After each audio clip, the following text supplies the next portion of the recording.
Date आज 12 मई 2023। ये सब टॉपिक डिस्कस करेंगे इस क्लास में। फर्स्ट टॉपिक है आई ड्रोन इनिशिएटिव। ये प्रीलिम्स के लिए इंपॉर्टेंट है और जीएस पेपर 2 और 3 में भी ये इंपॉर्टेंट है मेंस के लिए। आई ड्रोन इनिशिएटिव किसका है ये याद रखना है और इसका ऑब्जेक्टिव क्या है, यानी कि टारगेट लक्ष्य क्या है ये याद रखना है। दो बातें याद रखनी है। ये Indian council of medical research का प्रोग्राम है, इनिशिएटिव है। Indian council of medical research क्या है? ये देखो हमारे इंडिया में one of the oldest research institute है हमारे इंडिया का, जो मेडिकल फील्ड में रिसर्च करता रहता है, इनोवेशन लाता रहता है, नई नई आविष्कार डिस्कवरी करता रहता है ये मेडिकल की फील्ड में। कब बनाया गया था ये? 1911 में, अंग्रेजों के टाइम का बना हुआ है ये। न्यू दिल्ली में इसका हेडक्वार्टर है। और कौन सी मिनिस्ट्री के अंडर काम करता है ये आपको याद रखना है, ministry of health and family welfare. इस मंत्रालय के अंदर ये काम करता है। इसने पहला ट्रायल अभी कंडक्ट किया है आई ड्रोन इनिशिएटिव का। इसने कुछ ड्रग्स भेजी हैं, कुछ ब्लड भेजा है, ब्लड के जो बैग होते हैं, खून के जो होता है पॉलीथीन में बैग में, वो भेजा है ड्रोन के जरिए। तो इस इनिशिएटिव में क्या होगा, ये आई ड्रोन इनिशिएटिव में ड्रोन के जरिए मेडिकल कोई इंस्ट्रूमेंट हैं या फिर मेडिसिन्स हैं, ड्रग्स हैं, वो भेजी जाएंगी। कहाँ पे? ऐसे एरियाज़ में जहाँ पे पहुंचना आसान नहीं है, जैसे दूर दराज के इलाके, रिमोट एरियाज, पहाड़ी इलाके हो गए, हिली एरियाज, वहाँ पे स्पेशली ये नॉर्थ ईस्ट एरिया के लिए चलाया गया था आई ड्रोन प्रोजेक्ट। इसका मतलब है ICMR's drone response and outreach for north east.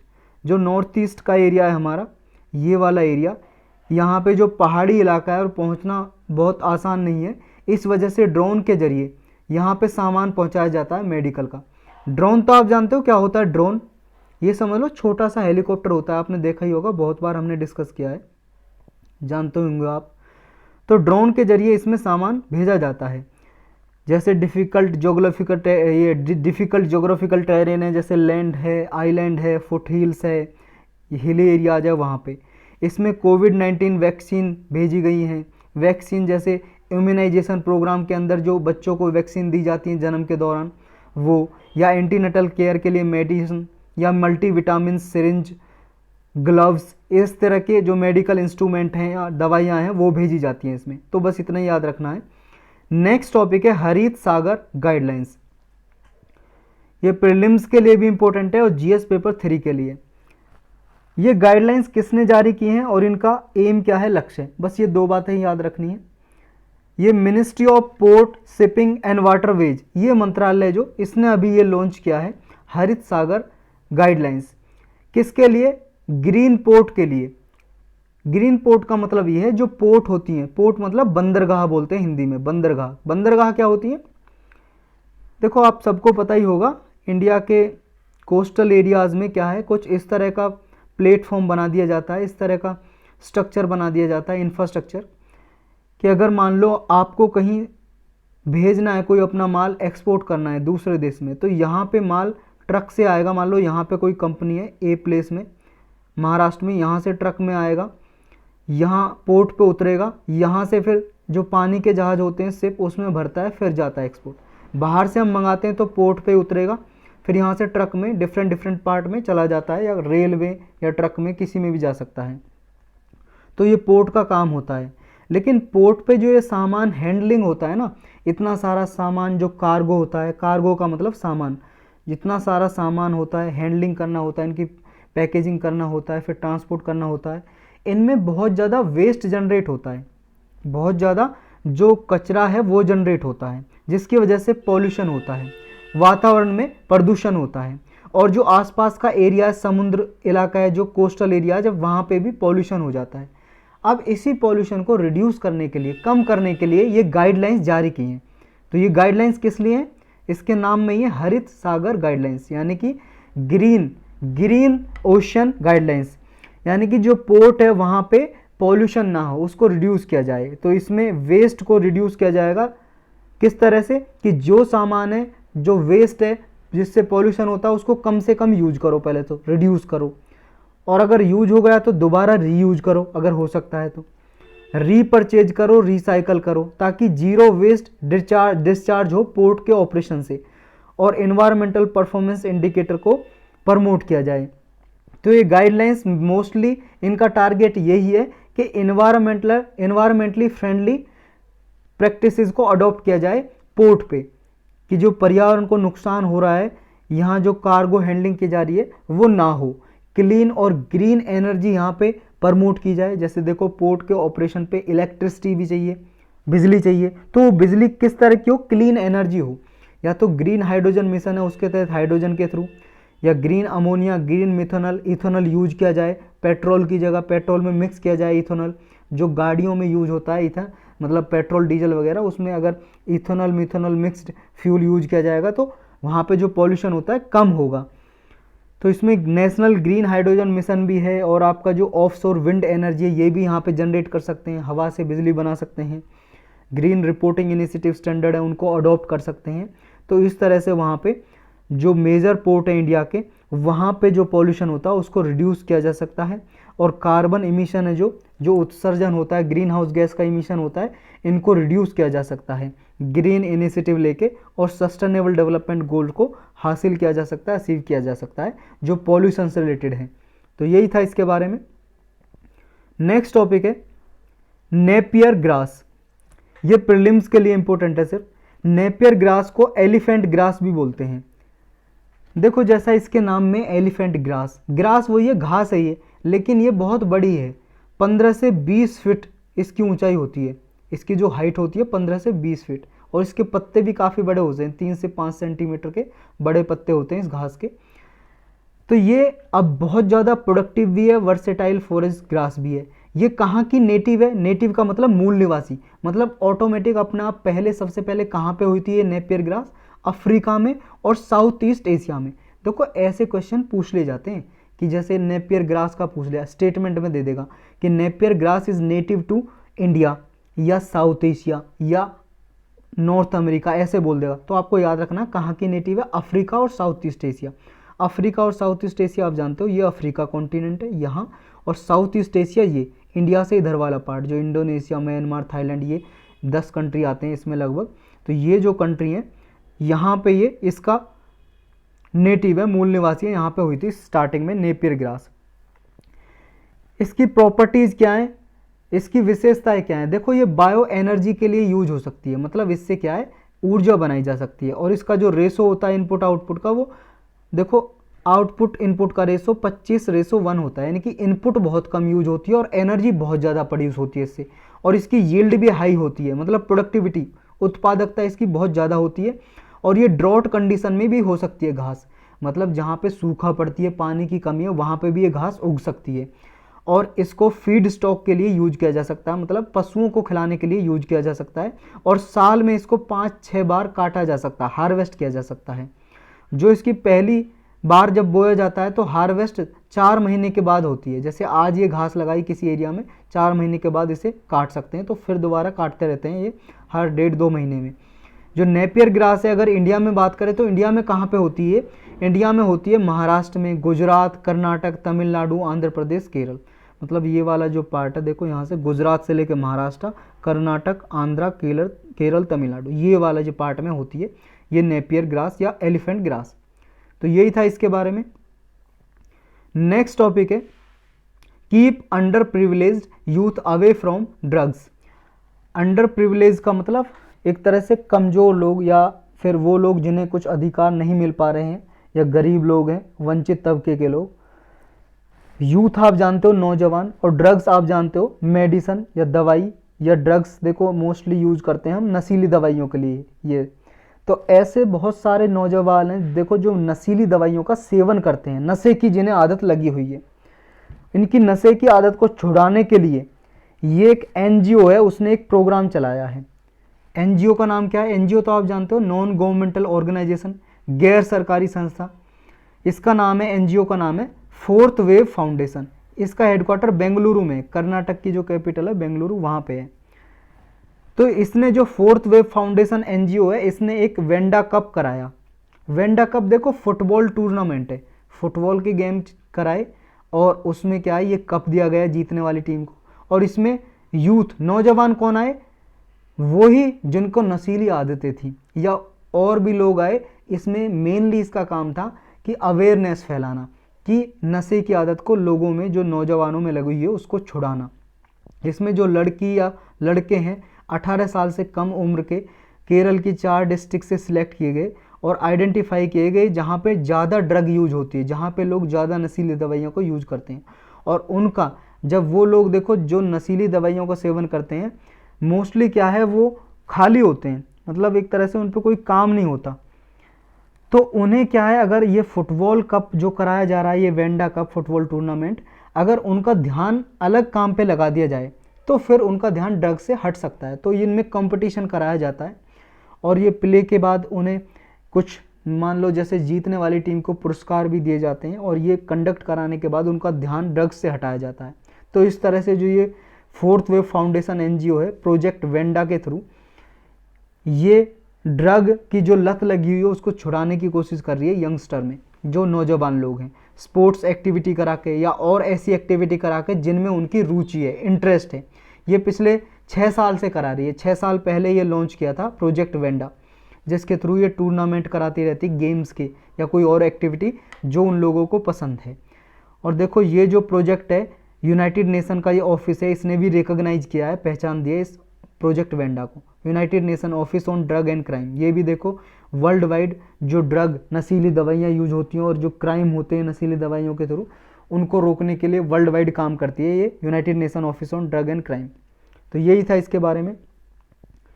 Next topic है इंडो पैसिफिक इकोनॉमिक फ्रेमवर्क। ये मोस्ट इंपॉर्टेंट टॉपिक है प्रीलिम्स के लिए भी और जीएस पेपर 3 के लिए। और देखो इसके बारे में 2022 में भी मेंस में क्वेश्चन पूछा है यूपीएससी ने, तो इसलिए भी इंपॉर्टेंट हो जाता है। और ऐसा नहीं है कि एक बार पूछ ले तो दोबारा नहीं पूछ सकता है। डायरेक्टली नहीं आता है क्वेश्चन कि इसके बारे में बताओ, लेकिन ऐसे क्वेश्चन पूछे जाते हैं ट्रेड से रिलेटेड जिनमें आप इसका एग्जाम्पल दे सकते हो। तो इंडो पैसिफिक इकोनॉमिक फ्रेमवर्क क्या है और अभी न्यूज में क्यों है? देखो यूएस से जो अमेरिका, उसने प्रपोजल दिया इंडिया को कि आप सप्लाई चेन के लिए कुछ इनिशिएटिव लो और कुछ रूल्स रेगुलेशन बनाओ, लेकिन इंडिया ने कहा कि वो रूल्स वगैरह डब्ल्यूटीओ के जो रूल्स हैं उसके अगेंस्ट है, उनको उल्लंघन कर सकते हैं। यूएस ने प्रपोजल रखा कि जो भी आईपीएफ के पार्टनर कंट्री हैं, जो भी इसके मेंबर हैं इस ऑर्गेनाइजेशन के, आईपीएफ के, इंडो पैसिफिक इकोनॉमिक फ्रेमवर्क के, उनको क्या है, उन्हें एडवांस में नोटिफिकेशन लाना है जब वो अपने एक्सपोर्ट रेगुलेशन या टैरिफ में कोई चेंज करेंगे। जो टैक्स लगाते हैं ना, बॉर्डर टैक्स, जब इंपोर्ट एक्सपोर्ट करते हैं तो उनमें कोई चेंज करेंगे तो नोटिफिकेशन देना पड़ेगा। इंडिया का कंसर्न क्या है, इंडिया ने ये कहा नोटिफिकेशन यूजुअली तब दिया जाता है जब हम जो मेजर्स हैं, जो हमें स्टेप लेने वो ले चुके होते हैं, उस पहले नहीं दिया जाता। तो ये डब्ल्यूटीओ के रूल्स के भी अगेंस्ट है, वर्ल्ड ट्रेड ऑर्गेनाइजेशन है जो, उसके भी अगेंस्ट है। तो ये इंडिया का कहना है, इस वजह से ये न्यूज में आया। तो हमें इसमें जानना है कि आईपीएफ है क्या। डब्ल्यूटीओ के बारे में तो आप जानते हो ना, 1 जनवरी 1995 में इसको बनाया गया था डब्ल्यूटीओ को। स्विट्जरलैंड का शहर है जनेवा, वहाँ पे हेडक्वार्टर है। और इससे पहले एक गैट नाम की संस्था थी, GATT, गैट, GATT। तो इसको चेंज करके डब्ल्यूटीओ बना दिया गया। गैट 1948 में बना था। इसका भी ये था कि वर्ल्ड वाइड रूल्स रेगुलेशन बनाना है कि आपस में ट्रेड बढ़ सके और ट्रेड आसानी से हो, किसी के साथ भेदभाव ना हो किसी कंट्री के साथ। इसी तरह से डब्ल्यूटीओ काम करता है, वर्ल्ड ट्रेड ऑर्गेनाइजेशन। तो अब जान लेता आईपीएफ के बारे में, इंडो पैसिफिक इकोनॉमिक फ्रेमवर्क। ये देखो एक इकोनॉमिक इनिशिएटिव है। अमेरिका के जो प्रेसिडेंट है जो बाइडन, उन्होंने ये 23 मई 2022 को लॉन्च किया था। ये लॉन्च किया था, इसमें 14 कंट्रीज पार्टिसिपेट कर चुकी हैं, इंडिया भी इसका एक मेंबर है। ये एक ओपन इनिशिएटिव है, कोई भी इसे ज्वाइन कर सकता है, कोई भी कंट्री। जो आईपीएफ के मेंबर नेशन है वो देखो पूरे वर्ल्ड की ग्लोबल जीडीपी है उसका 40% ये रिप्रेजेंट करते हैं, सारे 14 कंट्री। और इनकी वर्ल्ड ट्रेड 28% है, वर्ल्ड ट्रेड का 28% ये 14 कंट्री करते हैं। और देखो एनालिस्ट ऐसा बोलते हैं कुछ एक्सपर्ट कि जो आईपीएफ है, इंडो पैसिफिक इकोनॉमिक फ्रेमवर्क, ये ऑर्गेनाइजेशन इस तरह से जैसे ट्रांस पैसिफिक पार्टनरशिप है। ट्रांस पैसिफिक पार्टनरशिप देखो अमेरिका ने पैसिफिक कंट्रीज़ के कुछ नेशन के साथ मिलकर ये बनाई थी। अब पैसिफिक कंट्रीज़ में जो ये नेशन आते हैं इनके साथ मिलकर बनाई थी, पैसिफिक जो ओशन है उसके आसपास जो कंट्री आते हैं। लेकिन अमेरिका इससे बाहर निकल गया था 2017 में, ट्रांस पैसिफिक पार्टनरशिप से विदड्रॉ कर गया था, मतलब 2017 में अपने आप को वापस कर लिया, इससे हट गया। ये एक ट्रेड कोऑपरेशन बढ़ाने के लिए पार्टनरशिप है पैसिफिक नेशन की, तो इससे बाहर हो गया था। तो यूएस ने जो IPF बनाया, तो कुछ एक्सपर्ट ऐसा बोलते हैं कि ये इसी तरह से बनाया जैसे TPP था। IPF के 4 पिलर हैं, ये 4 पिलर आपको याद रखने चाहिए। ये मतलब इन पे काम करता है IPF। ट्रेड को बढ़ाने के लिए आपस में जो 14 कंट्री हैं, ट्रेड आपस में बढ़े, व्यापार, सप्लाई चेन, जो भी सप्लाई चाहिए, क्लीन इकॉनमी में, क्लीन इकॉनमी का मतलब है जो क्लीन एनर्जी हो गई, ग्रीन एनर्जी हो गई, जैसे सोलर एनर्जी, इनको प्रमोट करने के लिए। फेयर इकॉनमी का मतलब किसी के साथ डिस्क्रिमिनेटरी टैरिफ वगैरह ना लगाए कोई कंट्री, फेयरली काम हो। तो बाकी के जो 3 है ना, ट्रेड को छोड़ के, उनको तो इंडिया ने एक्सेप्ट कर लिया है 3 पिलर को, लेकिन ट्रेड को अभी ज्वाइन नहीं किया है। ट्रेड को इंडिया ने ज्वाइन नहीं किया है, ये आपको याद रखना है। बाकी 3 को ज्वाइन कर लिया है। तो यही था इसके बारे में। नेक्स्ट टॉपिक है land port authority of India. ये प्रीलिम्स के लिए भी इंपॉर्टेंट है और GS पेपर 3 के लिए। रिसेंटली देखो, यूनियन होम मिनिस्टर हैं जो गृह मंत्री, उन्होंने ये land port authority of India का डेवलपमेंट प्रोजेक्ट का ये फाउंडेशन स्टोन रखी है। मतलब बहुत सारे प्रोजेक्ट चलाए हैं इसके, land port authority of India के। ये जो land port authority of India एक स्टैट्यूटरी बॉडी है, मतलब सांविधिक संस्था है। पार्लियामेंट ने एक एक्ट बनाया था 2010 में, land port authority of India act 2010, इसके थ्रू ये बनाई गई थी land port authority of India. ये काम क्या करती है, ये देखो, जैसे हमारे इंडिया के पोर्ट बने हुए हैं, जो मेजर पोर्ट हैं या माइनर पोर्ट हैं, जैसे पोर्ट है जहाँ से, जैसे मान लो यहाँ पे चेन्नई पोर्ट है या मुंबई पोर्ट है यहाँ पे, या कोची पोर्ट है बना हुआ है यहाँ पे। तो इन पोर्ट पे क्या है, सामान आता है बाहर से, विदेशों से हम इंपोर्ट करते हैं, यहाँ पे आता है, या कोई लोग आते हैं मान लो पानी के जहाज़ के जरिए, शिप के जरिए, यहाँ पे पोर्ट पे उतरेंगे, फिर जाएंगे, उनका चेक किया जाएगा पासपोर्ट वगैरह, कोई इलीगल माइग्रेंट तो नहीं आ रहा है। तो ये सारा काम कौन करता है, land port authority of India करती है। यहाँ पे पोर्ट पे इनकी इंटीग्रेटेड चेक पोस्ट बनी हुई होती है।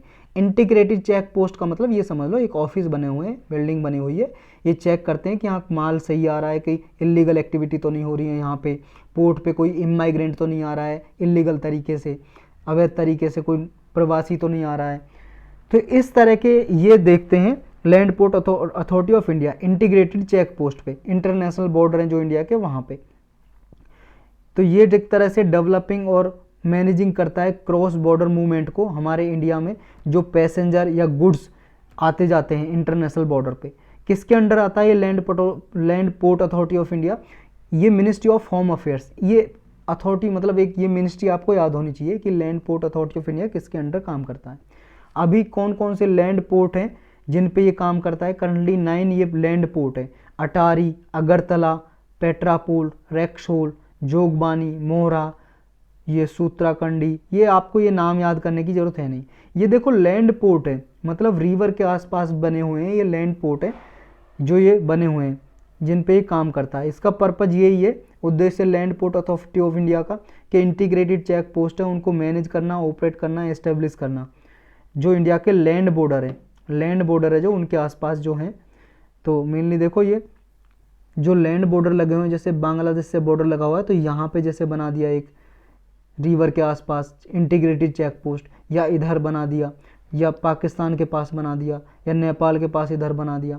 तो इस तरह से इंटीग्रेटेड चेक पोस्ट बने हुए हैं लैंड पे, लैंड के आसपास। तो ये याद रखना है, यहाँ पे मेनली जो समुद्र के आसपास है यहाँ पे नहीं बने हुए हैं। तो ये काम करता है क्योंकि इसके नाम में land port authority of India, तो लैंड के पास बने हुए हैं। तो आप ये याद रखना। पहले मैंने एग्जाम्पल के लिए ये पोर्ट ले लिए थे ना यहाँ पे, तो ये आप भूल जाओ, क्योंकि इसका काम लैंड बॉर्डर है जो उसके आसपास जो इंटीग्रेटेड चेक पोस्ट है उसके आसपास ये काम करता है। तो ये आपको याद रखना है इसमें। तो वो मैंने आपको एग्जाम्पल के तौर पे समझाया था कि इसका काम क्या है। जैसे बाहर से कोई आता है तो उसको चेक करता है, ये पैसेंजर हो या गुड्स हो, गुड्स का मतलब सामान। तो इंटीग्रेटेड चेक पोस्ट क्या होती हैं हम ऑलरेडी जान चुके हैं। ये हमारे जो इंटरनेशनल बॉर्डर हैं किसी कंट्री के साथ लगते हैं, जैसे नेपाल, भूटान, पाकिस्तान, चाइना या फिर बांग्लादेश, इनके साथ जो लैंड बॉर्डर लगते हैं, इनके लिए एक सिंगल विंडो सर्विसेज की तरह काम करता है ये। जैसे कोई कस्टम क्लियरेंस देना है, कोई माल आ रहा है उसके लिए अप्रूवल देना है, इमाइग्रेशन के लिए कोई लोग आ रहे हैं, या क्रॉस बॉर्डर मूवमेंट हो रही है पीपल की या गुड्स की, माल वस्तुएं या लोग, तो उनके लिए एक तरह से ये अप्रूवल देता, अनुमति देता है। और इंटीग्रेटेड चेक पोस्ट पे ये सारे काम होते हैं। तो यही था इसके बारे में। Build operate transfer toll model, ये देखो प्रीलिम्स के लिए भी इंपॉर्टेंट है और जीएस पेपर 3 के लिए ये मोस्ट इंपॉर्टेंट टॉपिक है, इसे डिटेल में समझेंगे हम। रिसेंटली अभी न्यूज में इसलिए है, national highways authority of India है, जो national highway authority of India है, जो किसके अंडर काम करती है, जो मिनिस्ट्री ऑफ हाईवे है ना, ministry of highway and road transportation, उसके अंडर काम करता है ये। हमारे इंडिया में जितने भी नेशनल हाईवे बनाए जाते हैं, राष्ट्रीय हाईवे, वो कौन बनाता है, ये national highway authority of India. किस मॉडल पे बनाता है, ये मेजरली 3 मॉडल यूज करता है। एक तो ये बीओटी है, बिल्ड ऑपरेट ट्रांसफर मॉडल, एक ईपीसी है, इंजीनियरिंग प्रोक्योरमेंट कंस्ट्रक्शन मॉडल, एक हाइब्रिड मॉडल है, हाइब्रिड एन्युटी मॉडल, HAM। तो ये 3 मेजरली मॉडल हैं जिनके थ्रू ये रोड वगैरह बनवाता है national highway authority of India. तो ये तीनों मॉडल के बारे में हम डिफरेंस क्या है इसके बारे में भी पढ़ेंगे, और अभी ये जो बीओटी न्यूज में है कुछ चेंज किए गए हैं, तो उन चेंजेस के बारे में भी पढ़ेंगे। देखो चेंज ये किए गए हैं, पहला तो ये टारगेट रखा है कि जितने भी हाईवे बनते हैं हमारे इंडिया में, ये national highway authority of India जो ये है अथॉरिटी, ये चाहती है कि कम से कम 10% जो रोड बनते हैं ना, हाईवे बनते हैं, वो इस मॉडल पे बने, बिल्ड ऑपरेट और ट्रांसफर मॉडल पे, ये चाहता है। इसका देखो स्टेटस क्या है अभी मॉडल का, जो इकरा की रिपोर्ट है, इकरा देखो एक क्रेडिट रेटिंग एजेंसी है, मतलब रेटिंग देती रहती है। इसके अनुसार जो ईपीसी के थ्रू बनते हैं ना मॉडल, मतलब ईपीसी के थ्रू जो रोड बनते हैं हमारे इंडिया में, रोड नेशनल हाईवे बनते हैं, वो मेजरली ईपीसी के थ्रू बनते हैं, engineering procurement and construction model. 70 to 75% जो टोटल प्रोजेक्ट हैं इसके थ्रू बनते हैं, 5% से भी कम बीओटी मॉडल पे बनते हैं। हमारा लक्ष्य क्या है, national highway authority of India का लक्ष्य ये है कि 60% हाईवे वो बने HAM मॉडल पे, यानी कि हाइब्रिड जो मॉडल है इसके थ्रू बने, और 30% ईपीसी मॉडल पे बने, इंजीनियरिंग प्रोक्योरमेंट कंस्ट्रक्शन मॉडल पे। इन तीनों के बारे में हम डिफरेंस जानेंगे तो आपको पता लग जाएगा तीनों में फ़र्क क्या है। अभी हम ये पढ़ रहे हैं कि चेंजेस क्या क्या हो, क्या टारगेट रखें इस NHAI ने, national highway authority of India ने। 10% ये चाहता है कि बीओटी मॉडल से बने, बिल्ड ऑपरेट ट्रांसफर मॉडल से। तो अभी जो चेंजेस किए गए हैं बीओटी के लिए, क्या चेंजेस किए हैं, देखो जो national highway authority of India है ये ऑफर करेगा वाइबल प्रोजेक्ट, जो वाइबल प्रोजेक्ट हैं उनको ही केवल ऑफर करेगा, यानी कि जिनमें ऑलरेडी लैंड बिडिंग हो चुकी है, मतलब जो भूमि नीलाम हो चुकी है और उस पर रोड बनाना है, तो उसी को ये ऑफर करेगा बीओटी की मॉडल के थ्रू। और वायबिलिटी गैप फंडिंग भी दे सकता है, मतलब वायबिलिटी गैप फंडिंग का मतलब है जैसे जो रोड बना रहा है उसकी सहायता करना, जैसे कोई कंपनी को दे दिया इसने tender, national highway authority of India ने रोड बनाने का, उस कंपनी की सहायता करना पैसे देके, उसे बोलते हैं वायबिलिटी गैप फंडिंग। या खुद ओन करेगा, खुद मालिक होगा, national highway authority of India. इसने ये कमिट किया है कि 90% जो कंस्ट्रक्शन जोन है वो इस प्रोजेक्ट के लिए अलॉट किया जाए, जो लैंड बिडिंग हो चुकी है जिसमें, और इसमें फ्लेक्सिबिलिटी दी गई है। पहले क्या होता था बीओटी मॉडल में, जो भी कंपनी बना रही है वो 2 साल के बाद ही अपनी ओनरशिप ट्रांसफ़र कर सकती थी। जैसे किसी कंपनी ने बनाया, ई कंपनी ने बीओटी मॉडल पे कोई रोड, अब इसको बेचना चाहती है किसी और कंपनी को, तो 2 साल के बाद बेच सकती है। लेकिन अब 1 साल टाइम पीरियड कर दिया कि 1 साल के बाद भी वो बेच सकेगी। ये समझ आएगा अभी आपको कैसे बेच सकेगी। मान लो किसी प्राइवेट कंपनी को दे दिया, कोई मान लो रिलायंस कंपनी है, इससे कहा कि आप ये रोड बनाओ, इसने रोड बनाया तो बीओटी मॉडल के थ्रू। अब ये रोड को पहले 2 साल में बेच सकती थी, 2 साल बाद किसी और कंपनी को, मान लो रिलायंस कंपनी बेच दे किसी टाटा कंपनी को, फिर ये देखभाल करेगी रोड की, टोल टैक्स वगैरह लेती हैं फिर ये। लेकिन अब ये 1 साल के बाद भी बेच सकेंगी कंपनी, बीओटी मॉडल के थ्रू जो रोड बना है। जो इनोवेशन है, जैसे डिस्प्यूट रिजोल्यूशन बोर्ड है, डिस्प्यूट रिजोल्यूशन बोर्ड ये बनाया जाएगा। ट्रैफिक रिस्क शेयर किया जाएगा बीओटी मॉडल में, यानी कि अगर कोई डिस्प्यूट होता है, कोई झगड़ा होता है, उसको आसानी से इस बोर्ड के थ्रू सुलझाया जा सके, ये भी एक नया प्रोवाइड किया जाएगा बीओटी मॉडल को अट्रैक्ट करने के लिए, अट्रैक्टिव बनाने के लिए।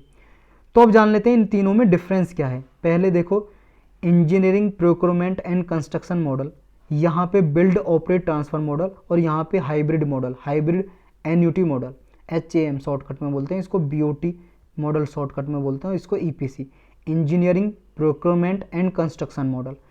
तो क्या फ़र्क है इनमें, पहले जानते हैं engineering procurement and construction model में क्या होता है। इसमें क्या है, गवर्नमेंट ना कोई प्राइवेट प्लेयर्स हैं, उसको रोड बनाने के लिए पे करती है, उसे देती है कि भाई साहब ये लो 100 करोड़ रुपए और ये रोड बना दो।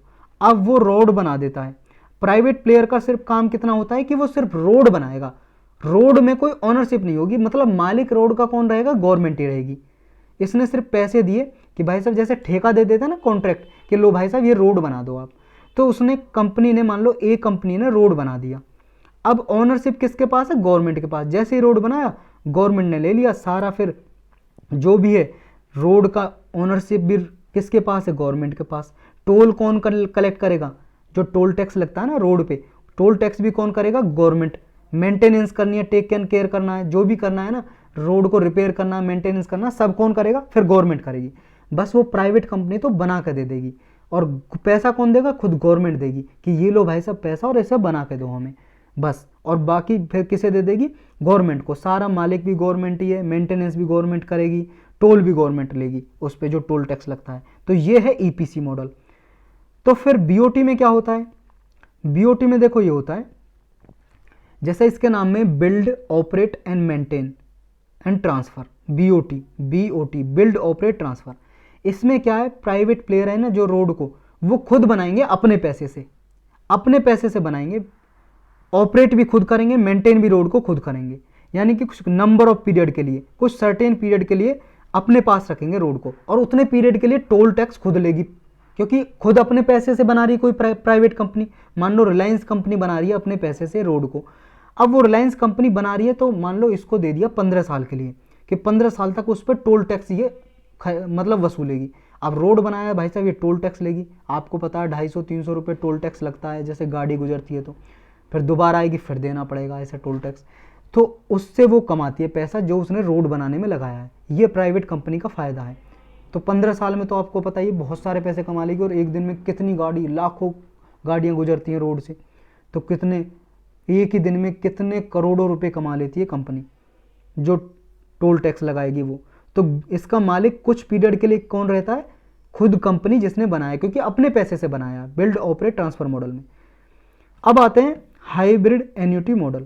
इसमें क्या होता है, मिक्सअप है, ईपीसी मॉडल का और बीओटी मॉडल का मिक्सअप है। इसमें क्या होता है, गवर्नमेंट यानी कि गवर्नमेंट की तरफ से national highway authority of India, ये प्राइवेट कंपनी है कोई, उसको पैसा देती है आधा, आधे से कम थोड़ा, 40% के लगभग पहले देती है प्रोजेक्ट बनने से पहले, और बाकी का 60% खुद अपने पास से लगाता है कोई भी, जैसे रिलायंस कंपनी बना रही है 60% अपने पास से लगाता है। तो इसलिए इसमें गवर्नमेंट और प्राइवेट कंपनी कोई भी है, उन दोनों का पैसा लगता है, इसलिए बोलते हैं इसको हाइब्रिड एन्युटी मॉडल, मतलब मिक्स। हाइब्रिड का मतलब होता है मिक्स। अच्छा, फिर जो ईपीसी मॉडल है उसका मालिक आपको पता है कौन होगा, उसका मालिक होगा खुद एनएचएआई, मतलब government, national highway authority of India, क्योंकि सारा जो पैसा गवर्नमेंट ने दिया है बस ठेका दिया है कंपनी को बनाने में ईपीसी मॉडल में। और इसमें जो बीओटी मॉडल में कौन मालिक होता है, इसमें मालिक होता है कौन, खुद प्राइवेट कंपनी, क्योंकि उसने पैसा लगाया है। और इसमें मालिक कौन होता है, इसमें दोनों होते हैं, क्योंकि दोनों का पैसा लगा है। 40% किसने दिया है, एनएचएआई ने, national highway authority of India ने, और 60% किसने लगाया, जिसने रोड बनाया उसने। तो इसमें दोनों मालिक होते हैं हाइब्रिड मॉडल में। अब जान लेते हैं इसका, और इसमें देखो थोड़ा इसे मैं मिटा लेता हूँ। इसमें देखो जो ईपीसी मॉडल है, जो ईपीसी मॉडल है, कॉस्ट शेयरिंग, कॉस्ट हमने जाना सारा का सारा पैसा एनएचएआई देती है ईपीसी मॉडल में, इंजीनियरिंग प्रोक्योरमेंट और कंस्ट्रक्शन मॉडल में national highway authority of India देती है सारा पैसा। और इसमें बीओटी में कौन देता है, बीओटी में देता है आपका प्राइवेट कंपनी लगाती है सारा पैसा, ऑपरेटिव भी वही करती है, मेंटेनेंस कॉस्ट भी वही लगती है पूरा। और हाइब्रिड मॉडल में दोनों शेयर करते हैं, हमने जाना। ऑनरशिप किसके पास रहती है, ईपीसी मॉडल में तो एनएचएआई खुद गवर्नमेंट यानी कि national highway authority of India रहती है। और बीओटी मॉडल में कौन रहता है, ओनर। देखो जितने साल के दिया गया उतने साल के लिए ये खुद ऑन करता है, फिर उसके बाद ट्रांसफ़र कर देता है। जैसे मान लो इसे 15 या 10 साल के लिए दे दिया गया कि 10 साल के लिए भाई साहब प्राइवेट जो कंपनी है वो टोल टैक्स वसूल के अपना जो खर्चा उसने लगाया एक्सपेंडिचर उसका पूरी भरपाई करेगा, और फिर ट्रांसफ़र कर देगा एनएचएआई को, ट्रांसफ़र कर देता है बाद में। और जो हाइब्रिड मॉडल है उसमें देखो, इसमें फिक्स पीरियड है 15 साल के लिए, 15 साल के लिए दिया जाता है किसको, प्राइवेट प्लेयर को। वो टोल टैक्स वसूलेगा उस पर 15 साल तक, उसका रोड रहेगा, और 15 साल के बाद ट्रांसफ़र कर देगा national highway authority of India को, फिर उसका गवर्नमेंट का हो जाएगा। ये फ़र्क है इन तीनों में। तो आप समझ गए होंगे, यही था इसके बारे में, बीओटी के बारे में, ईपीसी और एनयूटी जो हाइब्रिड एनयूटी मॉडल है उसके बारे में। नेक्स्ट टॉपिक है प्रोजेक्ट स्मार्ट। ये प्रीलिम्स के लिए भी इंपॉर्टेंट है और जीएस पेपर 2 और 3 के लिए भी। Ministry of housing and urban affair है जो, और मिनिस्ट्री ऑफ रेलवेज, इसने देखो ये लॉन्च किया है जापान की एक कंपनी के साथ मिलकर। जापान की एक कंपनी है agency, Japan international corporation agency, इसके साथ मिलके एक एमओयू साइन किया है, मेमोरेंडम ऑफ अंडरस्टैंडिंग, यानी कि एक एग्रीमेंट, समझौता साइन किया है इस प्रोजेक्ट के लिए। प्रोजेक्ट की फुल फॉर्म है station area development along Mumbai Ahmedabad high speed rail. जैसे इसके नाम में Mumbai Ahmedabad high speed rail, देखो मुंबई से लेके अहमदाबाद तक, अहमदाबाद में देखो साबरमती है जो, साबरमती आश्रम से लेके और मुंबई के बांद्रा तक दामानंद दीव से होते हुए एक ये बुलेट ट्रेन बनाई जा रही है। बुलेट ट्रेन के लिए पटरी बिछाई जा रही है, यहाँ पे बुलेट ट्रेन लगेगी, मतलब चलेगी। कौन हेल्प कर रहा है? जापान, जापान की जो कंपनी है जीका, ये हेल्प कर रही है। तो ये जो ट्रेन बनाई जाएगी इसके आसपास कुछ फैसिलिटी भी डेवलप चाहिए, जैसे मान लो यहाँ पे कोई स्टेशन बनेगा उस पर फैसिलिटी चाहिए, यहाँ पे कॉरिडोर बनाए जाएंगे, इस तरह की फैसिलिटी, तो वो इस प्रोजेक्ट के थ्रू बनाए जाएंगे। किस किस के द्वारा? जीका, मिनिस्ट्री ऑफ रेलवे और ministry of housing and urban affair, ये दोनों मतलब तीनों मिलकर बनाएंगे। इसका टारगेट यही है, जो Mumbai Ahmedabad high speed railway है उसके आसपास स्टेशन का जो एरिया है उसको इम्प्रूव करना, ताकि जो पैसेंजर है उनके लिए आसानी रहे, कन्वीनियंस रहे। Mumbai Ahmedabad high speed railway जो, ये प्रोजेक्ट 2017 में आरंभ किया था, इनोग्रेट। कहाँ पे है लोकेशन? साबरमती गुजरात से लेके मुंबई बांद्रा तक। महाराष्ट्र में 3 डिस्ट्रिक्ट से गुजरेगा, गुजरात में 8 डिस्ट्रिक्ट से, और दमन एंड नागर हवेली है जो उससे होते हुए गुजरेगा, दादरा एंड नागर हवेली सॉरी उससे गुजरेगा। इम्प्लीमेंटिंग एजेंसी कौन है? National highway speed rail corporation, ये इसको इम्प्लीमेंट करेगी। ये क्या है national highway speed rail corporation? इसको लास्ट में जानेंगे क्या है। स्पेशल पर्पज व्हीकल है एक, क्या होते हैं ये, इसके बारे में जानेंगे। टोटल डिस्टेंस कितनी है इस जो पटरी बिछाई जा रही है बुलेट ट्रेन के लिए? 508 किलोमीटर। सिग्निफिकेंस क्या है? देखो पहली और ओनली अप्रूव्ड बुलेट ट्रेन है इंडिया में जो अभी बनाई जा रही है। इकोनॉमिक ग्रोथ होगी, इसके पास डेवलपमेंट आएगी। टेक्नोलॉजी कौन कौन सी यूज हो रही है इसमें? लिडार टेक्नोलॉजी यूज हो रही है, light detection and ranging technology, automatic train control, under sea tunnel technology, E5 series Shinkansen technology use हो रही है। चैलेंजेस क्या हैं, चुनौतियाँ इसमें? चैलेंजेस ये हैं कि ये क्या है, लैंड एक्वायर करने में प्रॉब्लम है एक तो, क्योंकि किसानों की भूमि लेनी पड़ेगी जहाँ से पटरी बिछानी पड़ेगी। इंजीनियरिंग चैलेंजेस हैं, डेली पैसेंजर की रिक्वायरमेंट है उसको पूरा करना, वो भी चैलेंजेस है, क्योंकि ये हाई स्पीड ट्रेन है, ज़्यादा खर्चा आएगा तो इसका किराया भी ज़्यादा होगा। अब जान लेते हैं इसके बारे में। National highway speed rail corporation, जो national highway speed railway corporation है, national highway speed railway corporation limited, ये एक स्पेशल पर्पज व्हीकल है। स्पेशल पर्पज व्हीकल क्या होते हैं? देखो ये क्या है, कुछ समय के लिए मान लो बना दी गई एक स्पेशल पर्पज के लिए, व्हीकल आ रहा है इसके नाम में, लेकिन ये कोई कार गाड़ी या व्हीकल नहीं है, ये क्या है, कंपनी है, ये समझ लो। ये कुछ काम करने के लिए, स्पेशल काम करने के लिए बनाई जाती हैं, मतलब बनी हुई होती है, उनको काम दे दिया जाता है कि भाई साहब ये स्पेशल काम है, आपको पूरा करना है। इसका काम क्या है? ये काम दे दिया कि इसके आसपास जो रेल कॉरिडोर बन रहा है, इसके आसपास मिनिस्ट्री ऑफ रेलवे और गुजरात की गवर्नमेंट और महाराष्ट्र की गवर्नमेंट ने मिलकर बनाया इसको। स्पेशल पर्पज व्हीकल है जो ये, इसके क्या है कि इसके आसपास मेंटेनेंस कंस्ट्रक्शन करना है ताकि यहाँ पे लोगों के लिए सुविधा रहे, ये काम करेगी ये national highway speed rail corporation. तो यही था इसके बारे में। नेक्स्ट टॉपिक है advance driver assistance system, ADAS या अडास। ये प्रीलिम्स के लिए भी इंपॉर्टेंट है और जीएस पेपर 2 और 3 के लिए। देखो जो कार मैन्युफैक्चरर हैं, जो कार बनाती हैं कंपनियाँ, उन्होंने ये कहा है कि इन्होंने स्टार्ट कर दिया ये अडास सिस्टम बनाना। क्या है अडास सिस्टम? देखो इसमें जो कार वगैरह की वजह से एक्सीडेंट होते हैं वो कम हो जाएंगे, क्योंकि एक ऑटोमेटिक सिस्टम है ये एडवांस ड्राइवर असिस्टेंस सिस्टम। ये इलेक्ट्रॉनिक सिस्टम है जो ऑटोमेटेड व्हीकल सेफ्टी फीचर्स के लिए जाना जाता है।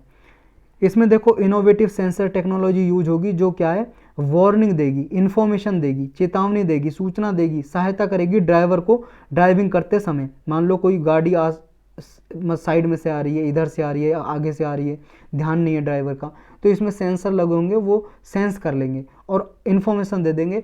गाड़ी में जो डिस्प्ले होगी उसमें बता देंगे, या लाउड स्पीकर लगा हो उसमें, इस तरह से ड्राइवर को एक्सीडेंट से बचाया जा सकता है। तो रोल क्या है, अडास का रोल यही है कि जो डेथ होती हैं, इंजरी होती हैं, जो दुर्घटनाएं हो जाती हैं, रोड पे मृत्यु हो जाती है, उनको कम किया जा सके।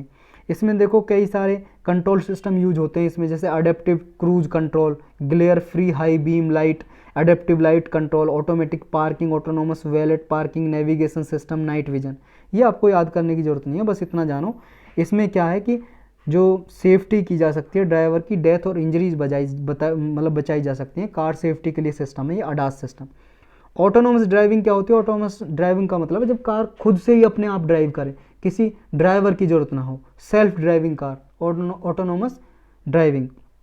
चैलेंजेस क्या है इस सेल्फ ड्राइविंग कार में? देखो चैलेंजेस ये हैं, एक तो लिमिटेड सक्सेस है इनकी। अभी ऐसा है कि जो टेक्नोलॉजी है अभी इस पर कंसेंसस नहीं बना है। इसमें यह है कि जो अवेलेबल टेक्नोलॉजी है उनकी इतनी कैपेसिटी नहीं है जो ह्यूमन की तरह प्रिडिक्ट कर सकें, डिसीजन ले सकें कॉम्प्लेक्स सिचुएशन में। मान लो ट्रैफिक ज़्यादा हुआ, उसमें सिचुएशन में डिसीजन लेना, किस तरह से कार आगे बढ़ेगी, किस तरह से नहीं बढ़ेगी। तो गवर्नमेंट का भी सपोर्ट का अभाव है इसमें, गवर्नमेंट भी सपोर्ट नहीं करती क्योंकि अभी इतना कॉन्फिडेंस नहीं है इस टेक्नोलॉजी पे कि जो सेल्फ ड्राइविंग कार हैं वो सक्सेसफुल हो सकती हैं। तो ये चैलेंजेज हैं। तो यही था इसके बारे में। नेक्स्ट टॉपिक है फ्लू हॉर्स। ये प्रीलिम्स के लिए इंपॉर्टेंट है फ्लू हॉर्स। ये देखो फ्लू हॉर्स एक मालवेयर है। मालवेयर क्या होता है? Malicious software. मैलिशियस सॉफ्टवेयर का मतलब हार्मफुल सॉफ्टवेयर, मतलब हानिकारक सॉफ्टवेयर जो आपके फ़ोन को नुकसान पहुंचा सकता है। ये एक एंड्रॉयड मालवेयर है।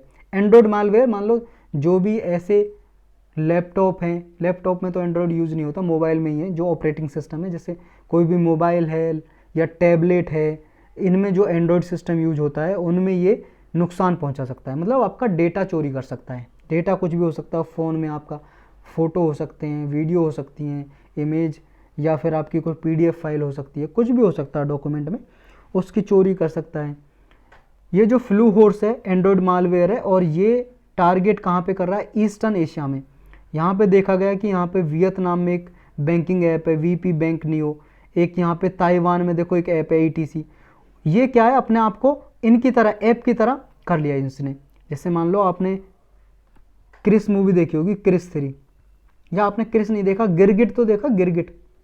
गिरगिट की बात करें जो रंग बदलता रहता है, जैसे घास में जाता है तो हरा हो जाता है, या फिर मिट्टी में आएगा तो मिट्टी जैसा रंग कर लेगा, तो इस तरह से रंग चेंज करता है। ऐसे ये सॉफ्टवेयर है जो मालवेयर सॉफ्टवेयर फ्लू हॉर्स आपके फ़ोन में जाएगा। जैसे आपके फ़ोन में मान लो व्हाट्सअप की ऐप है तो ये अपना इंस्टॉल हो जाएगा आपके फ़ोन में, और व्हाट्सअप का जैसे आइकॉन होता है ना, ऐसे ही अपने आप को दिखाएगा और आपको लगेगा ये व्हाट्सअप ही है। जैसे आप क्लिक करोगे वो आपके फ़ोन में जासूसी एक तरह से चोरी करना स्टार्ट कर देगा आपके डेटा की। तो ये भेजता रहेगा कहाँ पे? इंटरनेट के जरिए भेजता रहेगा। जो हैकर है जिसने आपका ये फ़ोन में इंस्टॉल किया है, भेजा है ये, तो इस तरह से काम करता है ये। तो मलेशियस ऐप है एक ये इन्फॉर्मेशन, सेंसिटिव इन्फॉर्मेशन को निकाल सकती है यूज़र की, और 2 फैक्टर ऑथेंटिकेशन कोड को भी ये निकाल सकती है। 2 फैक्टर ऑथेंटिकेशन कोड का मतलब ये है, देखो जैसे आपके फ़ोन में जैसे कोई ऐप खोलते हो आप तो एक पासवर्ड लगा होता है, पासवर्ड लगा हो गया, पासवर्ड के बाद फिर कभी ऐसा होता है कि आपके फ़ोन पे कोई सिक्योरिटी कोड आता है मोबाइल नंबर पे, या OTP आता है, 1 टाइम पासवर्ड, उसके ज़रिए फिर खोल सकते हो। मतलब दो ऑथेंटिकेशन लगे होते हैं, 2 कोड, पहले पासवर्ड फिर एक कोड आएगा यूनिक कोड, तब खोल सकते हो। तो ये क्या है, उसको भी ले सकता है। इतनी पावरफुल ये मालवेयर सॉफ्टवेयर है फ्लू हॉर्स। आपके कोड को चुरा लेगा और आपके फ़ोन को एक्सेस कर लेगा, सारा डेटा आपका देखेगा, ट्रांसफ़र कर सकता है। तो ये क्या होते हैं? Android malware. Android malware malicious software होते हैं जो आपके एंड्रॉयड स्मार्टफोन को या टैबलेट को नुकसान पहुंचा सकते हैं। ये किसी भी फॉर्म में हो सकते हैं, जैसे ट्रोजन हॉर्स हो सकता है, या वायरस हो सकता है, स्पाईवेयर हो सकता है। स्पाईवेयर मतलब जासूसी करता रहता है, देखता रहता है, आपके फ़ोन में इंस्टॉल रहेगा, आप कुछ भी बात करोगे सुनती रहेगा जिसने भी आपके फ़ोन में भेजा है। आप कुछ भी कर रहे हो वीडियो के जरिए देखता रहेगा, कुछ भी कर रहे हो, या आपके फ़ोन से कोई डेटा भी चुरा सकता है, स्पाई करता रहेगा, किस किस को फ़ोन कर रहे हो, कहाँ जा रहे हो, सब पे आपके फ़ोन के जरिए स्पाई करता रहेगा, जासूसी करता रहेगा। वायरस क्या है, आपके फ़ोन में फैल जाएगा तो आपकी फ़ाइल वगैरह को नुकसान पहुंचाएगा, डिलीट कर देगा। ट्रोजन हॉर्स भी कुछ इस तरह से काम करता है। तो ये मैलिशियस सॉफ्टवेयर हैं सारे। तो यही था इसके बारे में और यही टॉपिक थे। ये कुछ 1 लाइनर टॉपिक हैं। एक देखो ये टॉपिक है, ये छेली गाडा, इसकी प्रोनाउंसिएशन कुछ और हो सकती है उड़िया भाषा में क्योंकि उड़ीसा में है। छेली गाडा एक इरिगेशन प्रोजेक्ट है, सिंचाई के लिए एक प्रोजेक्ट बनाया जा रहा है, ये मतलब बन चुका है। कहाँ पे ये, आपको लोकेशन याद होनी चाहिए। उड़ीसा की गजपति डिस्ट्रिक्ट में है। कहाँ पे? गजपति डिस्ट्रिक्ट में है उड़ीसा की, छेल्लीगाड़ा इरिगेशन प्रोजेक्ट। और देखो कुछ ये देखो एलिफेंट ग्रास, जो नेपियर ग्रास हमने देखा था, ये इतनी बड़ी ग्रास जो है हमने टॉपिक पढ़ा था, ये देख सकते हो आप। और देखो ये रीजन न्यूज में था, ये अफ्रीकन देखो कॉन्टिनेंट देख रहे हो आप। अफ्रीकन कॉन्टिनेंट में ये वाला जो पोर्शन है ना, बीच वाला, ये वाला अभी देख रहे हैं हम यहाँ पे, ये न्यूज में था। ये जो वाला पोर्शन है ये सहेल रीजन है, सहेल रीजन न्यूज में था, इसको सहेल रीजन बोलते हैं। तो आपको याद होना चाहिए सहेल रीजन कहाँ पे? अफ्रीका में। इसमें देखो मोरिटानिया, सेनेगल, माली, और इसमें ये नाइजर, चैड, सूडान, इरिट्रिया, ये कंट्री आती हैं इसमें, ये वाली। और देखो ये ऊपर जो ब्लू दिखाई दे रहा है इसको बोलते हैं सहारा डिजर्ट। सहारा डिजर्ट ये रेगिस्तान है, यहाँ पे रेत ही रेत है, यहाँ पे कुछ उगता नहीं है, यहाँ पे डिजर्ट है, ये सहारा डिजर्ट। ये रीजन न्यूज में था। और देखो ये है कोल प्रोड्यूसिंग, मतलब कोल रिजर्व है हमारे इंडिया के, जहाँ पे कोयला पाया जाता है। कोयला के बारे में जानते हो आप? कोल जिससे बिजली बनती है। ये देखो मेजरली 4 फॉर्म में होता है इसकी। एक तो एंथ्रेसाइट, सबसे बेस्ट क्वालिटी का होता है एंथ्रेसाइट, फिर होता है बिटुमिनस, फिर होता है आपका पीट और लिग्नाइट, ये होते हैं लिग्नाइट और पीट। जो सबसे बेस्ट क्वालिटी का है ना एंथ्रेसाइट, वो देखो जम्मू में पाया जाता है, यहाँ पे जम्मू में। कुछ राजस्थान में भी कोल पाया जाता है, इधर गुजरात में। सबसे ज़्यादा कहाँ पे? ये बेल्ट है सबसे ज़्यादा, झारखंड, छत्तीसगढ़, उड़ीसा, वेस्ट बंगाल। ये बेल्ट है, छोटा नागपुर प्लेटू है ना यहाँ पे, छोटा नागपुर प्लेटू झारखंड में, ये वाली बेल्ट में सबसे ज़्यादा कोल रिजर्व, कोयले के भंडार मिलते हैं। इधर भी मिलता है असम में, इधर असम में, मेघालय में, और इधर तेलंगाना, महाराष्ट्र, मध्य प्रदेश, ये वाला रीजन है जो, इस वाले रीजन में भी कोयला मिलता है।